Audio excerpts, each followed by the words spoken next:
أعوذ بالله من الشيطان الرجيم بسم الله الرحمن الرحيم. My dear brothers and sisters, Assalamu alaikum wa rahmatullah. Thank you so much for joining once again. This is the third episode of the New Ahmadis lecture series, so I really appreciate you joining and taking out your time. It's a very busy time of year as well, so we really appreciate it. Jazakallah. Today, just like the previous lecture series, we're going to be covering or taking on two guests, inshallah. And it is this for those people who are maybe first, it's the first time joining this event. It is a beautiful event where it is we try to create a very open and homely environment where people can share their stories and moving on towards tonight's amazing episode of the New Hamdis Lecture Series. We have our esteemed guest, Murabbi Missionary Tahir Selby. Missionary Tahir Selby Saab attended Jamia in Rabwa in Pakistan from the years 1984 to 1988. By the grace of Allah, he has had the opportunity to serve the Ahmadi Muslim community as a field missionary in a number of areas in the UK, namely Birmingham, Bradford, my beloved Scotland, and as well as Hartlepool, which is where he's based right now. Hartlepool, he's been serving there for the past 15 years, Alhamdulillah, as well as helping out, having his own show actually on Voice of Islam as well. Really recommend to tune into that. Um, as well as that, he also has a website, or two websites, if I'm not mistaken. The first one is Understanding Islam, and the other one is Why Ahmadi. Really beneficial resources for everyone. Alhamdulillah. So please do check them out as well. The second guest we have, or the second speaker as well that we have, is respected Farhan Ali Sahib, who will be speaking about his journey towards Islam Ahmadiyyat in the second half of this episode. But without further ado, I'll leave it to you, respected Murabbi Tahir Selby Sahib. The floor is yours. Jazakallah. Jazakallah khairan jaza. Right, can you also make me a co-host so that I can share with you the slides? I think it's this one. Okay, so Assalamu alaikum, dear brothers and sisters. I've been asked to talk today on Zakat and the other chandas that the Jamaat does. Now, as we mentioned, I do run a couple websites for the Jamaat. One of them is the one on your screen at the moment, hopefully, which is www.free-islamic-course.org. And I welcome you all to take part in the Islamic course. It's a very good way to learn about Islam, asking questions, getting certificates, and so on and so forth. It covers all the different aspects of Islam, and one of them is Zakat, so that's why I've got that on the screen for you today. Now, what is Zakat? This is one of the pillars of Islam, generally the third pillar of Islam, but the order doesn't really make much difference. They are all equal in pillars as such. But it is basically a tax which is on the rich to give to the poor. Now, in Islam, we like to keep money moving around, and we think this is very important. So if you've got money in the bank, under your bed, wherever you're keeping it, then obviously no one's benefiting from it. So what Islam has taught is that those people that have that savings, they should also use it and share it around. And so one of the ways is through zakat. Now, obviously, it's not due for everyone, and there is a minimum amount which is called Nisab. I'll go through that later on, but it's only for those that have savings and they have savings and they're not using it. And so it's not on income, it's on your savings. And that can be anything. It can be money, gold, silver, jewelry, and produce and things like this. Now, what Islam teaches is that we should make sacrifice, and sacrifice is very, very important. There are three main types of sacrifice, of course. There's a sacrifice of life, of time, and of money. Now, of life, of course, these days, fortunately, we don't have to sacrifice too much in the life, but people like myself who's dedicated their life, or sadly, there are some martyrs and things like this. Generally, for new converts, we hope that that's not going to happen. But time is very important. So alhamdulillah, you're given time to attend this talk today, and they're coming to the mosque and other functions. So there is a requirement to make some sacrifice of time, and you benefit. You're the one that benefits from that. It helps you to get closer to Allah, as well as, of course, naturally increasing your knowledge and so on and so forth. The other sacrifice is finance. And again, what Allah wants is that you put your full trust, you put your full trust in Allah and be turning to Him for help. And Allah says that if you do that, alhamdulillah, He will bless you. He will help you. He will ensure that you've got money to make sacrifices. And this is what we see, that as a Jamaat member, I'm sure you've already tasted some of it, that we are constantly giving in the way of God. But alhamdulillah, Allah keeps providing for us. So one of the things I say is this zakat. And this is on the rich, and it's 2.5% that you give of those savings, which is not being used. And so you're purifying that and also benefiting yourself by getting closer to Allah. Now, it's a very beautiful system. I do like this system because what happens is that those people who are due to pay the zakat, they give it to the collector or to the mosque. The mosque will then see who is poor and needy and distribute it. What that means is that the rich man doesn't know where it's gone. So he can't go to a poor person and say, look, I've given you some money. You must do this for me. Because he's given it to the mosque. He doesn't know where it's gone. Likewise, the poor person has received it from the mosque. He doesn't know where it's come from. So he doesn't feel indebted. And this is important in Islam, that we don't force people. This is not the idea to force people to work for you and help you and so on and so forth. Instead, you're helping out. This is why you'll get blessings for doing that. Now, as we see on the screen, let me move that. You can read the screen what it's saying, but anyway, there are certain things where the zakat money will go to. For instance, relieving obviously poverty and distress, helping the poor and the needy who need it. And so, like I say, it's making things a bit more level, where the rich are helping the poor, bringing them up to a better standard. Likewise, those people in debt. Obviously, especially these days, a lot of people do get in debt. How to get out of that debt? So again, to help you to pay back your debts. So again, you can use this. Travelers, of course, when you're traveling, you're on a journey, you can't do your normal work. It's all actually outgoing, it's not incoming. And so therefore, to sometimes help the traveler, it can be used for that. Scholarship, of course, these days in this country as well, it's very expensive. So again, to help the students to pay for the scholarship so they can get the knowledge and hopefully be in a better position.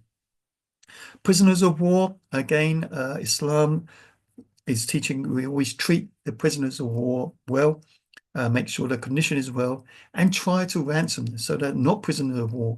So it also helps towards that. Spreading the message of Islam, again, is very, very important. And obviously the person who's collecting the money, he's giving up his time and making sacrifices to do that. So also he can get some money to help towards him collecting the zakat. And anything else that generally we feel there's a need, so the zakat can be used.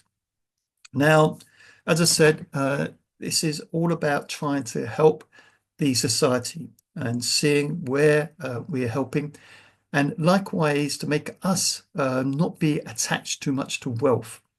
Obviously, we want money. Of course, you want a good house, you want food on the table, but you shouldn't be running after money. You should be running after the blessings of Allah. So this is zakat. Another type of spending in the way of Allah is called Sadqa, and it's charity, and it can be used for anything. And I'm going to go through some of the expenses or things that we do. And again, that many people think, well, where's that come from? Why is a Jamaat asking for chanda? And it comes from this spending in the way of Allah to win the blessings of Allah. So how it's spent, obviously, it's up to you what you give and how you give. The community does try to encourage you to spend because of the benefits that you can receive. Right, so that's briefly on that. There will be obviously chance for questions, answers a bit later. Now let me move to another screen if possible. It should be that now. I don't know if that's on your screen. Which one is it? This one, I think. Right, so I hope that should be on your screen. Now, yes, we have. Yep, good. Right, okay. So we've been through some of these things. So now let's go on to how, what to pay. So basically, as I said, if you've got money, gold or silver, there's this what I call Nisab. Nisab means the minimum amount. You've got to be over the minimum amount. So it's not for everyone. It's only for those who are rich. And the Nisab for gold and silver is 85 grams of gold or 595 grams of silver, which is basically 2.5%, and this includes jewellery and savings. Likewise, you can see agricultural produce. When you're collecting, farmers mainly and things like that, they collect the harvest and things like that. So again, whether the land's been irrigated or whether it is being irrigated depends on the thing. And again, the percentage is there. Again, not everybody, but those that have cows, buffaloes and things like that. Again, there's a nisab on that, and goats and sheep. So what is this nisab? So let's move down a bit. Right, first of all, there's Hazur's guidance. So our beloved Hazur, may Allah always be his helper, has guided us concerning this nisab, this minimum amount of zakat. That the nisab for silver and the nisab for gold will be the same as it was prescribed by the Holy Prophet Muhammad himself in his own time. So it's not a new thing that we're doing. It is from the beginning, it's always been there. As far as the nisab for cash is concerned, most of the world are now adopting gold as a monetary standard. Therefore, the nisab of gold will be considered as a standard for zakat on cash. So obviously, we see that how the world these days, with these different systems that they have, that they basically are getting the value of gold, and that's how the values change in different countries. Again, Hazur said on the importance of zakat, that our beloved Hazur, may Allah always be his helper, said that there are some people in the Jamaat who think that the institution of zakat has not been established in our Jamaat, and we are not giving due attention to it. Hazur says the institution of zakat has been established in the Jamaat, and those who are liable to pay zakat should pay it. The importance and compulsion of zakat has never been denied by anyone. Therefore, I urge those upon whom zakat is obligatory that they should compulsorily pay their zakat. And it is particularly obligatory on ladies who have gold jewellery. Zakat is compulsory on gold. So, yes, the Jamaat does ask you to spend a lot. But what Hazur is saying here is that just because you're paying chandas, different chandas, which I'll go through a little bit later, you should not feel that that is instead of zakat. Zakat is on savings. Chanda is on income. So there's a difference. So it's this money, like I say, that needs to be moved around. Whereas income, you're constantly using that money. So that's not a problem. It's when you're hoarding the money, that's when you pay the zakat. Now, as I mentioned, what is nisab? So again, let me explain this, I think, from another website of the Jamaats, which is a very good website. So let me try and get that. No, I haven't got it there. Typical. Was it there? Oh. Okay. Spare me for a second. I don't know why I've clicked off this.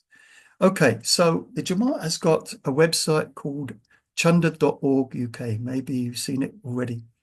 And one thing which we've been pressing for a long time, and alhamdulillah, they've now made for the last few years, is this zakat calculator. calculator. So how to pay money.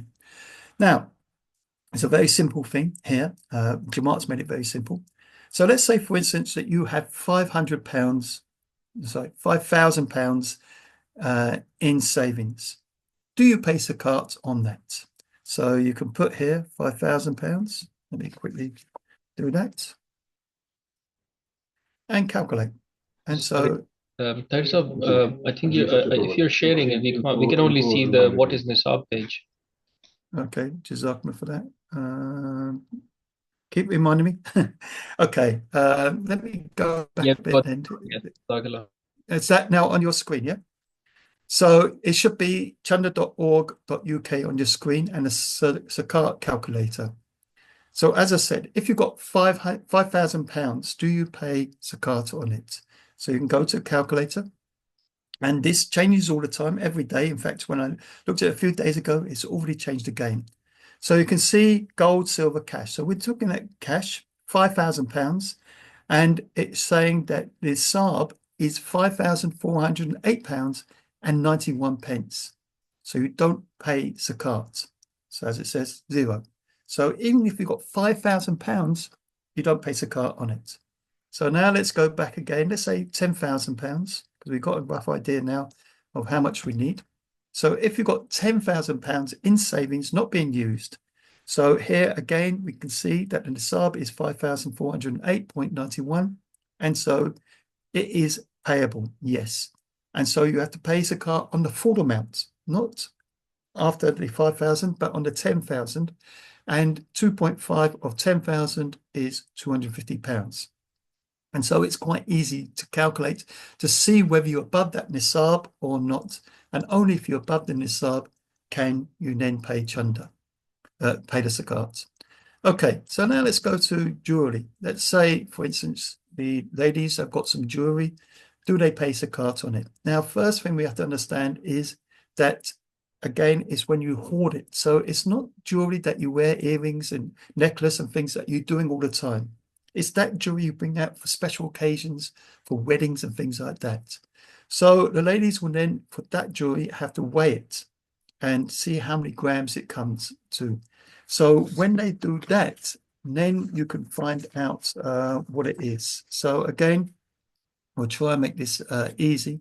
So let's say there's 50 grams of jewelry. So you're weighing it, you can get a scale, kitchen scale, as you know, put your jewelry on the scale and it will tell you how many grams. So let's say 50 grams. Do I pay zakat on 50 grams of jewelry? So again, you put that in. You can see here that the current price is 61.64 per gram. So 50 grams, that will come to 3,082 pence. The Nisab is still the same, 5,408.91. And so, no, you don't pay on 50 grams. So let's go back again. So let's say now 100 grams. So you've weighed up your jewelry and you've got 100 grams of jewelry. And do you pay zakat on that? So again, same rate, 61.64. You've got 100 grams now, coming to 6,164. Nisab, of course, is 5,409.91. It's the same as cash, same as gold. And so now, yes, you have to pay the amount. So this is how you can calculate whether you need to pay the zakat or not. Okay, let's go to again our page. Let's hope I can find it. Then we go to screen. Let's go to, yes, we're going back to that page that I had before. Bear with me for a second. Right, so that should now be showing. Not yet. What is Nisab? Now what is Nisab? Yep, we've got it. Okay, good. Right, so now there's a book which I don't think available for yourselves, but it's called An Introduction to Financial Sacrifice. So from there's some question answers.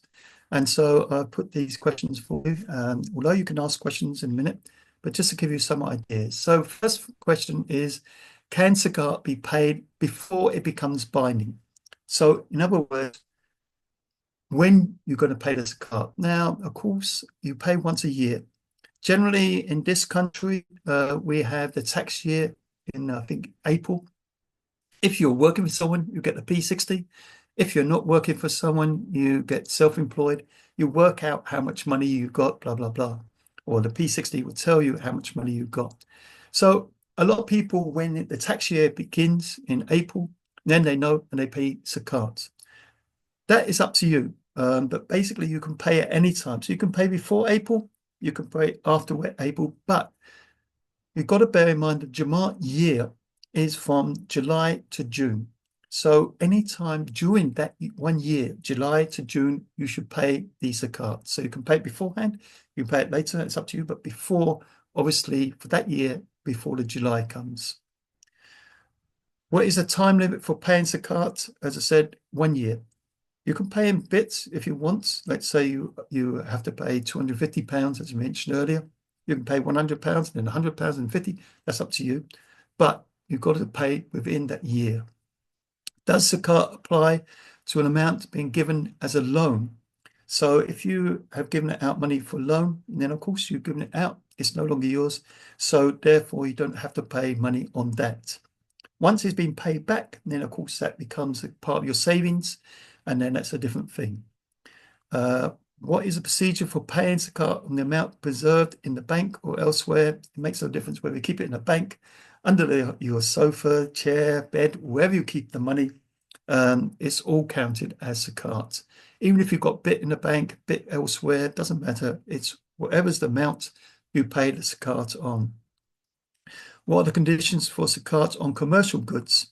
Again, it doesn't make any difference. Whatever, you can read this, I'm not going to read it all out. But basically, any money that you've got, that then you pay. So you pay it on the zakat. Even if you're in partnership, the partner will pay, you will pay. So either way, you have to pay the zakat.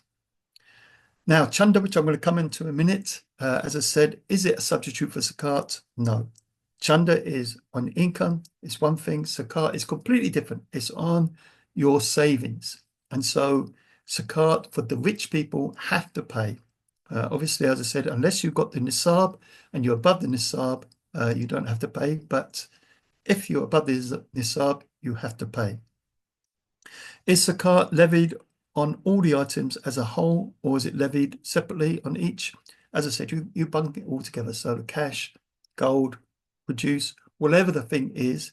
So you pay separately, but it's all paid together as such. The amount comes, oh, what have I just done?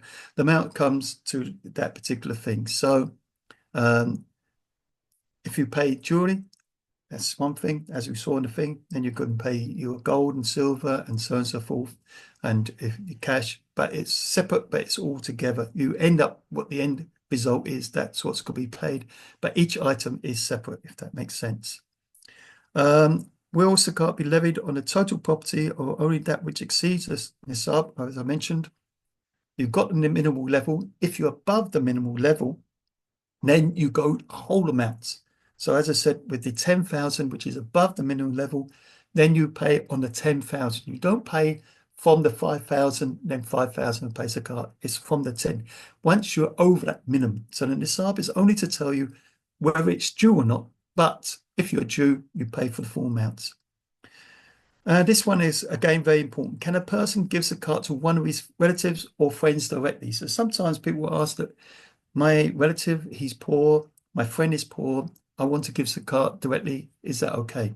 No, because as I said, the whole idea of zakat is that you don't know where it's going, you don't know where it's come from. Otherwise, you feel indebted.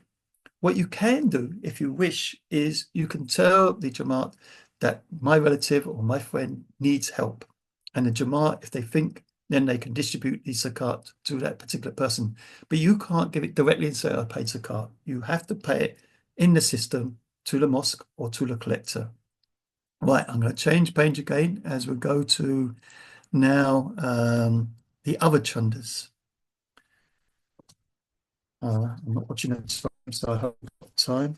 Right, so as I said, there are many chandas which the Jamaat puts on. Again, I'm not going to go through all this. We've already dealt with zakat. The main chanda is chanda arm or wasiyyat. Wasiyyat is for the elite of the community, which is 1/10.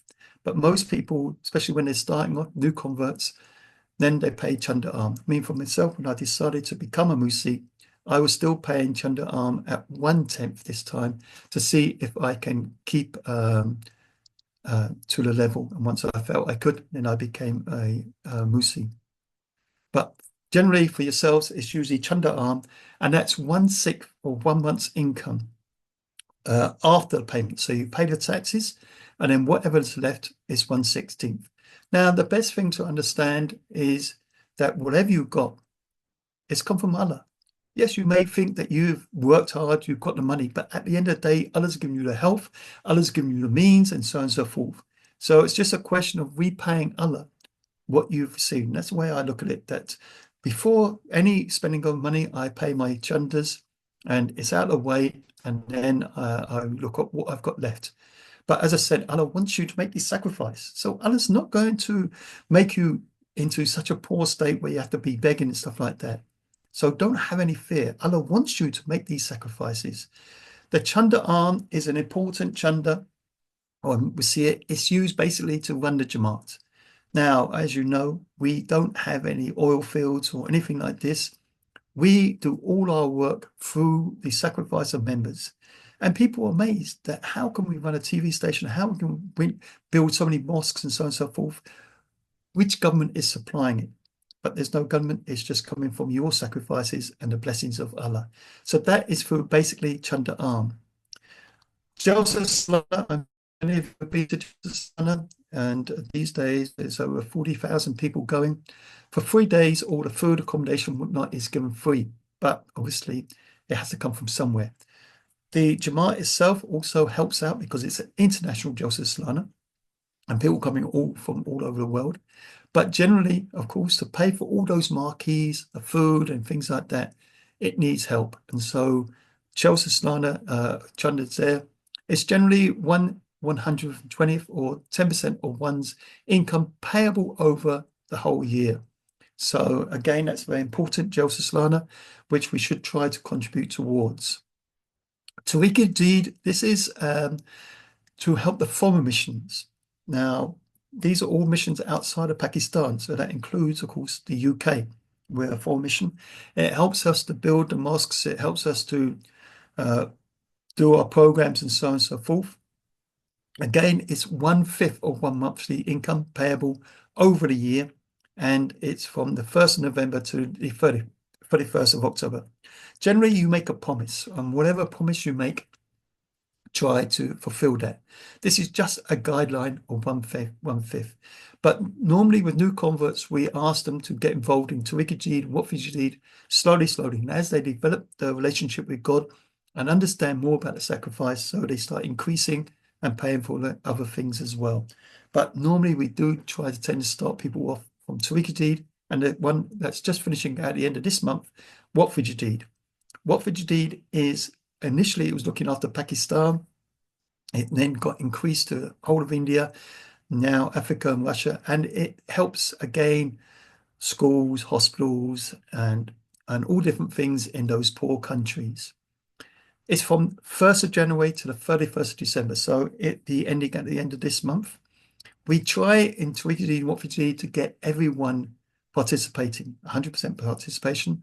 So we do encourage, like I say, new Ahmadis to contribute to especially these two things. The next one is Sadqa, and Sadqa is anything that you want to give, the blessings of Allah. Many people give to Band-Aid or children in need and things like that. And alhamdulillah, we have our own system where we give chanda, Sadqa, and that again is used for different things. But you can give any amount, there's no fixed rate for that.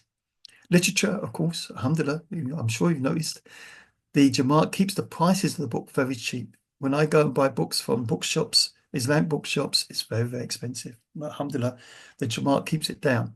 But like everything, there's a cost. And so to help towards the literature, well, there's a prices for the books and so on and so forth. Eid fund, as you know, there's 2 Eids, Eid al-Adha, Eid al-Fitr, and for everyone to come and enjoy the Eid, so £10 per earning member. So only those earning members pay, but it's £10 for that. Likewise, still in Ramadan, we have what we call Fitrana, and this should be paid before Eid. And that again is to help the poor people, and it's £2 per person. So even babies, new converts, they should pay towards the Fitrana. If you're unable to fast, then there's a Fidya, and basically that is feeding a poor person twice a day. Jamaat puts it on £1 per meal, and so £60. So I don't think you can get a meal these days for £1. But anyway, that's what we pay if you can't fast. Mosque funds, of course, we're always constantly building mosques, and of course, naturally, they're very expensive. And so to help towards building the mosques, we have the mosque fund. You can name which particular mosque you want to donate money to. Satellite, of course, MTA being broadcast 24/7 throughout the world, but naturally it needs costs. And alhamdulillah, again, it's recommended £1 per week. I think it might be more a bit now, but anyway, but whatever you give towards that. On top of all these, there is the sub-organization funds, whether you're Qadam, Ansar, Lajna, they have their own separate functions. And again, they need money to do that. These days, if you go to these ijtimats, mashallah, so many marquees and different activities are going on there. It all needs money, so it all helps. Now, I mentioned about chanda.org UK. Unfortunately, if you don't have an AIMS number, I don't know, maybe Jalisa can explain this, but if you don't have an AIMS number, you can't use that website as far as I know. I don't know if the temporary AIMS number will be accepted. I don't think it will. So basically, you have to go to a financial secretary, and your financial secretary will then give you a receipt. We always give receipts, whatever money you give.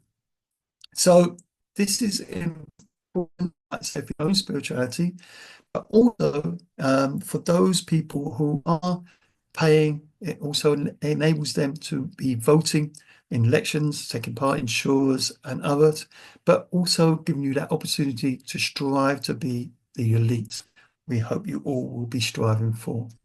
Okay, so that's my talk for now. I don't know how we get on time. If you've got any questions, or I don't know what Jalise wants, if he wants Farhan to speak first and then questions, that's up to yourself. Okay, over to you, Jalise. Assalamu alaikum, Jazakallah. Thank you so much, Tahir Selby Sahib. I really appreciate a very in-depth into the financial sacrifice that Muslims we partake in. So really appreciate that. Inshallah, the questions will be left for the end. We are we're going to go to our next guest speaker, is dear beloved brother Farhan Ali Sahib. Assalamu alaikum, Farhan Ali Sahib. Are you on? Assalamu alaikum wa rahmatullah. Can you hear me? Yes, absolutely loud and clear. Beloved brother Fantastic. Farhan Ali Sahib is a dear brother of ours. He has served in this department, this very department, as Naib National Secretary in UMDs. Um, he's a he's a Karachi boy like myself, and Harun Saab as well. Um, and I haven't spent as much his time as I would want to with Farhan Ali Saab, but the short amount of time I've spent with him, very calm, very cool, very calculated.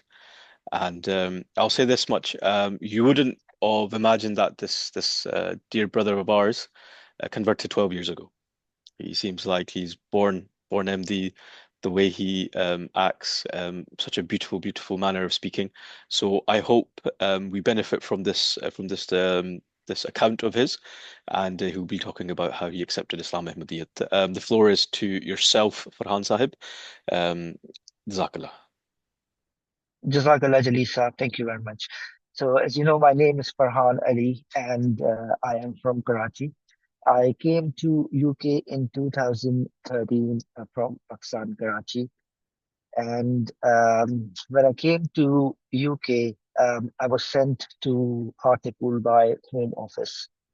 And at that time, I was not an Ahmadi Muslim, so I came to Hartlepool, and like anybody who comes to a new town, what they do is, first of all, they go to the train station or to the buses, to the shops and to the markets, the libraries and stuff. So this is what I did. But before that, I must tell you that, I had no idea of Ahmadiyyat before coming to the UK. No, information, nothing at all. As you might all know that in Pakistan, people just don't talk about it, so you get no information at all.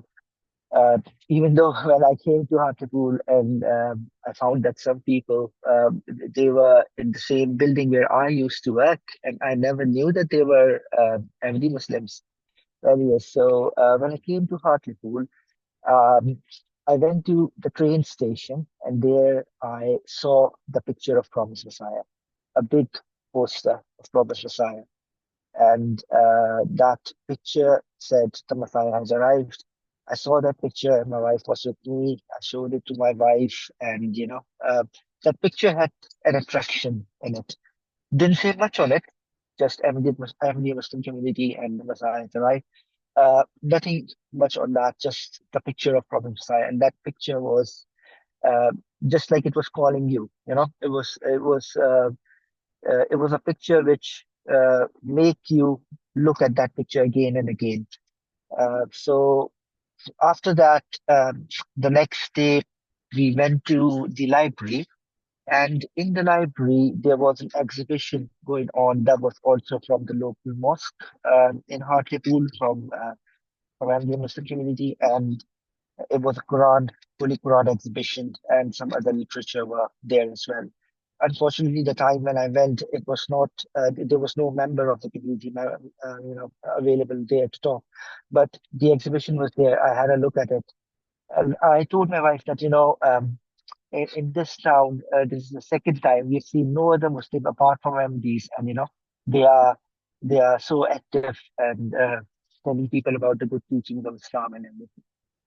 So after that, we we went over home, and then I found a person. His name was Nasrullah Sayal.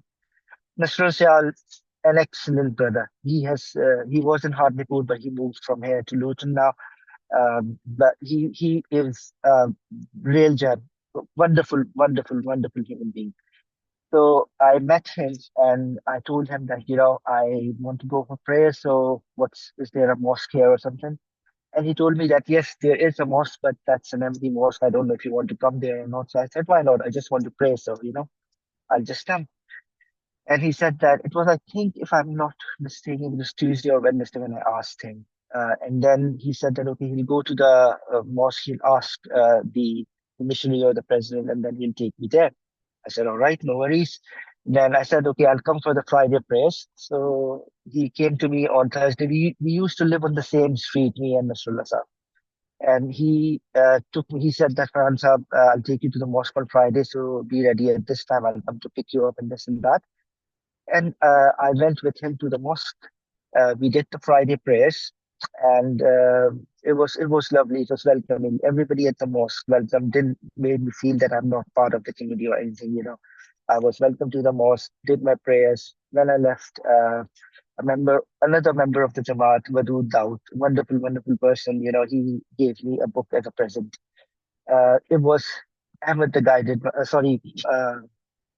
It was by Ian Adamson, the book. Um,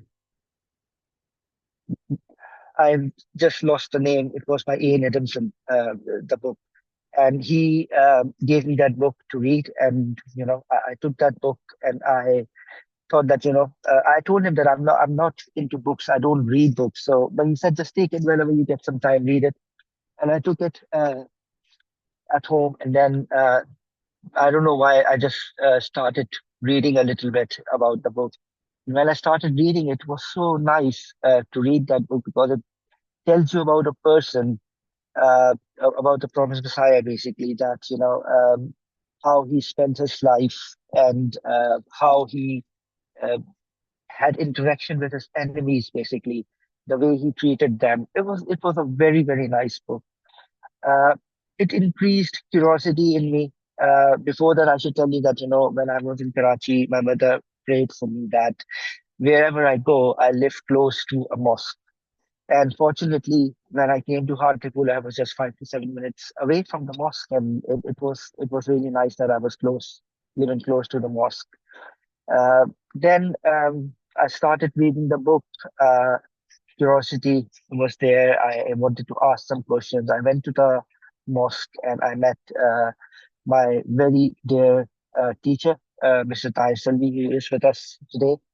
And I think I had numerous, hundreds of meetings with him, and he was so nice person. He would never mind whenever I go and sit with him, ask him so many questions uh, about the promised Messiah, about the Imam Mahdi, about the Jesus, the death of Jesus. Because for me the concept of all these things were different. And when I and I've never heard that. Uh, their side of the story, basically. I never knew that. So when I was asking questions, I was getting answers. And, when the answers were coming, I used to, I don't know whether Selby Saab remember or not, but I used to ask him questions. He used to give me replies, and I used to tell him that, no, this is not how it is, this is how it is. And, I used to counter question him for that. But there was a time when, I just couldn't ask any other questions. And, the answers which he was giving was so fulfilling and was so complete that I just had nothing else to ask him. We used to sit for hours and hours in his office, in our mosque garden.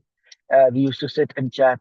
Even though I didn't accept it, Islam Ahmadiyyat at that time, but he welcomed me to attend different meetings at the mosque. And, he was going for prayers as well.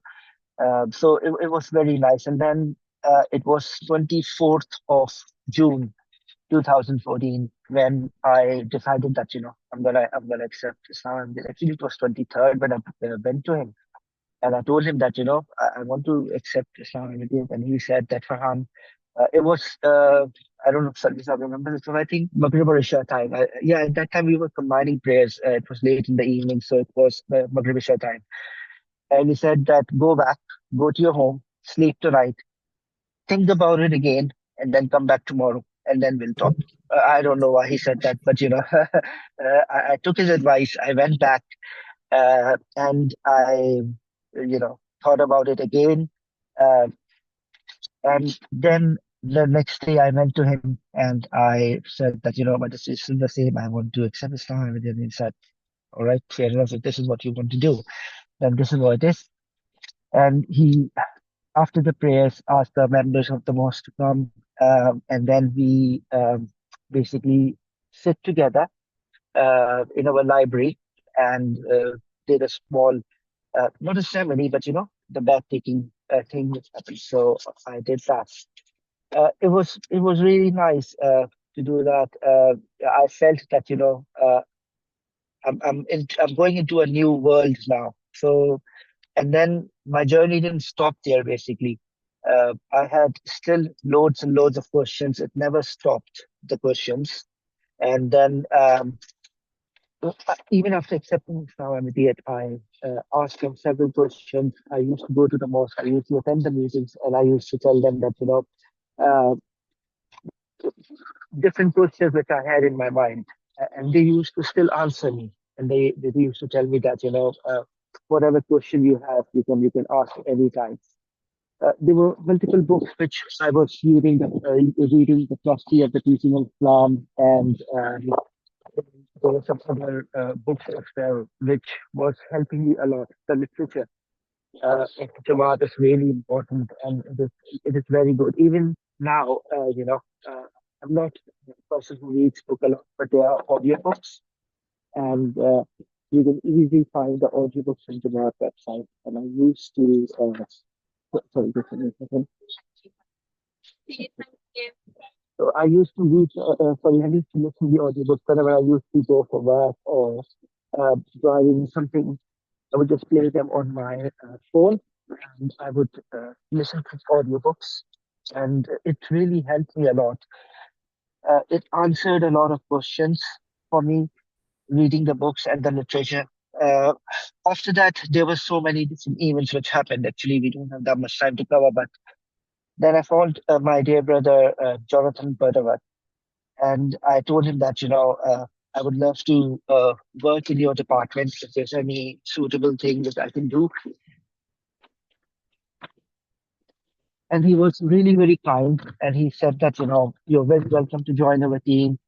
And I started working in the team, I believe it was the end of 2014 or early 2015, something like that. I started working in his team and we worked together. There were lots of things which we were doing at that time. Um, the department at that time was, very new, so we didn't have that much activities like we have nowadays. We have a lot of activities now for the new Ahmadis, but that was also a very, very good time.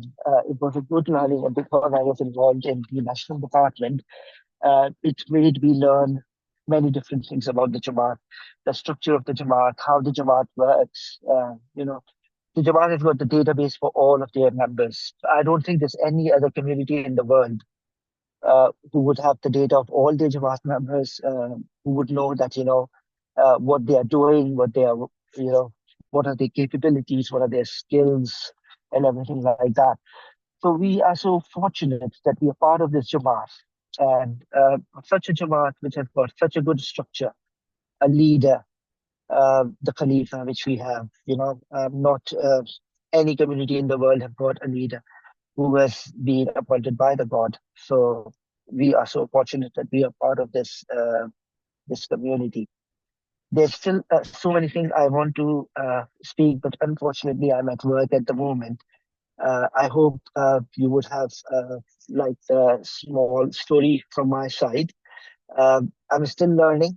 It's not that, I've accepted Ahmadiyya, so my journey has stopped. But, there's still times when I want to get to know something. I contact Selby Saab, Naseem Bajwa Saab a lot. I have a chat with him. And then, my own department people, they all support me, the new MD department. Uh, Listening to Huzur sermon, even though I'm at work on Friday. But what I try to do is try to listen it after the work time, in the night, whenever I get some time. Then what I do is I just, listen to the sermon, and it teaches you a lot. It tells you the stories of the Sahabas, how the Jamaat is working, uh, the world events as well. So each and every word of the Khalifa is so important for us to listen. Um, I personally believe that even the one sentence from the sermon, if I act on it, that would be an achievement for myself. Even though we should act on each and every single word, but for me, that's because I'm a person who is not very strong. So for me, I believe even if I work on a single sentence and if we're able to do that, that's an achievement for me. Uh, so this is basically the small story from my side. Jazakallah, thank you very much. Zakat Farhan Sahib, thank you so much for sharing your journey to Islam Ahmadiyyat. MashaAllah, such sincere devotion and such um, the best way to put it is, just a pure and clean mind and trying to seek the truth, which you, by the grace of Allah, have found. And by the grace of Allah, you have found your family. Thank you so much for both of our speakers. Thank you so much, brother, respected missionary Tahir Selby Sahib. It's very poetic to have both teacher and student with us, but by the grace of Allah. And it was a real pleasure listening to dear brother Farhan Sahib as well and his account